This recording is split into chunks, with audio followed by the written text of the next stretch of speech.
Mahirap ba ang civil service exam? That's what we're going to talk about today. Hi there! Thank you for checking out my channel. Thank you for clicking on this video. This video is part of the series of videos I post to try to help you out when it comes to aptitude tests like the civil service exam, especially about the civil service exam. This is part of my series ng CSE Q&A in which I try to answer yung mga civil service exam related questions that you send in. Now today we're going to talk about a question na pinadala ni MJ Ludovice. It's a rather simple question with not so simple answers. Ang tanong niya ay, mahirap daw ba ang civil service exam? Now, when it comes to this, actually, ang sagot dyan, walang tama o mali. It really depends on the opinion or perspective of the person that you're asking. Now, in my opinion, at sa experience ko, the civil service exam is not the hardest exam or not the hardest aptitude test that I've ever encountered in my life. It's actually one of the easiest in my perspective. But again, that's my perspective. And let me explain that.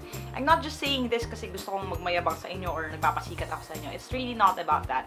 It was easy for me, or I think it was easier for me than some people because of the things that I already know. And it's going to be harder for you if yung sabihin na natin yung arsenal ninyo or yung inyong inipon na kaalaman ay medyo mas maliit kaysa sa iba. Now, bakit siya naging mas madali sa akin? And when people ask me that, I always try to be as honest as possible, but I can't say this without sounding too mayabang, but please bear with me, okay?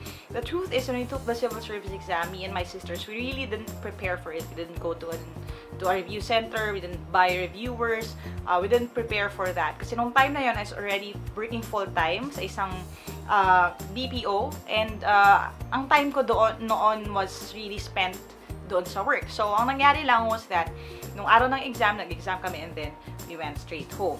So, ibig sabihin nun, again, and I always say this paulit-ulit na, but sasabihin ko uli ngayon, the fact na nag-top 1 ako sa civil service exam was really God's blessing kasi it wasn't something that I wanted, it wasn't something that I asked for, but God gave it to me as a gift. And I think partly rin, a big part of yung kung bakit binigyan ni Lord ito is for me to be able to do this for you guys so I can help more people like you. Now, regarding sa preparation ko, and people always ask that, paano ka nag-prepare for the exam? Anong inaral mo? Hindi ako nag-aral. But, I will preface that by saying that hindi ako nag-review specifically for the civil service exam, but I never really stopped learning in my life. Ano yung sabihin nun?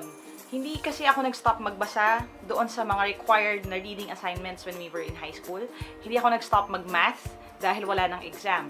I always try to do mental math pa rin as a game with myself and sometimes with my sisters. When I see plate numbers, I still add them, I still multiply them, I still factor them. I like finding patterns in numbers. I like reading books out of fun.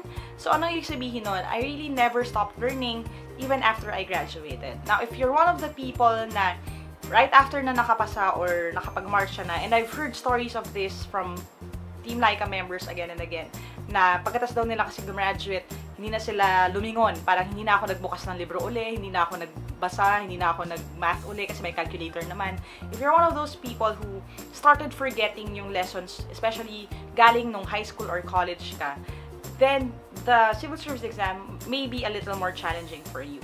Kasi it will force you to tackle topics like fractions, decimals, scientific notation, radicals, all of these things na kung hindi mo siya ginagamit on a day-to-day basis ay makakalimutan ng inyong mind. Ang ating mind is very forgetful. So, kung yung mga bagay na hindi natin madalas na ginagamit, lagi nating nakakalimutan. For example, if I ask you, ano ang iyong unang-unang cellphone number when you first had your cellphone?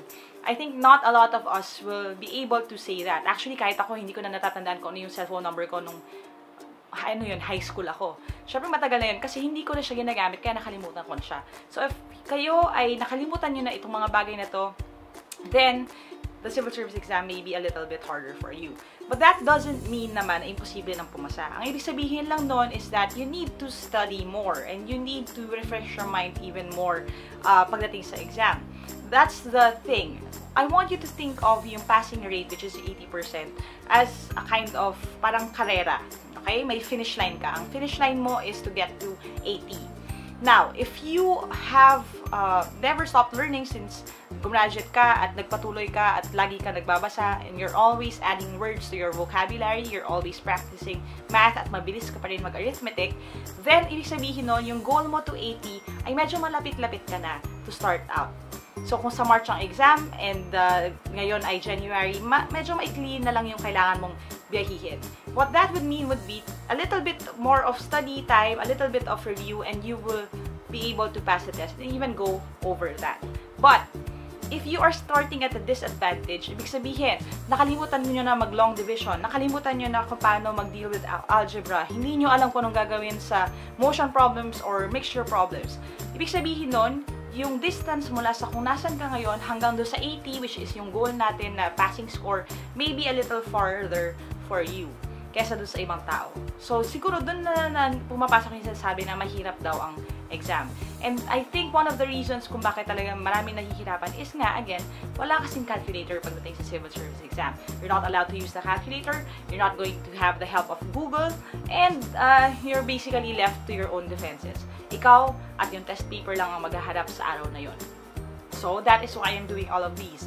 I'm trying to make as many videos as I could para kahit paano yung mga bagay na hindi nyo alam or nakalimutan nyo na ay mas madali kayong makalapit dun sa inyong goal. But if you didn't make it, that's okay. The beauty of it is, if hindi kayo nakapasa, sabihin na natin ng August exam, ang importante is that you're a little bit closer to your goal ngayon. I tell my students all the time, ang goal natin here is improvement, not the score. Of course, gusto kong pumasa kayo lahat.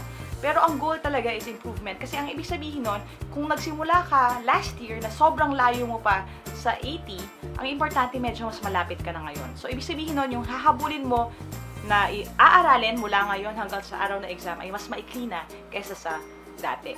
So again, answering your question, MJ, madali ba o mahirap ang civil service exam? It really depends on the person.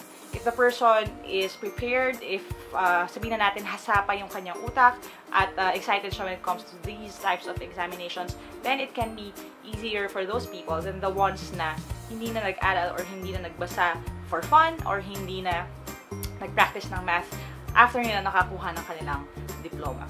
So that's my answer, and I know it's a little bit lengthy, but I hope that you guys kind of picked up something from that. If anything, I want you to understand that there's never, alam niyo yun, there's never a reason for you na mag-quit ngayon.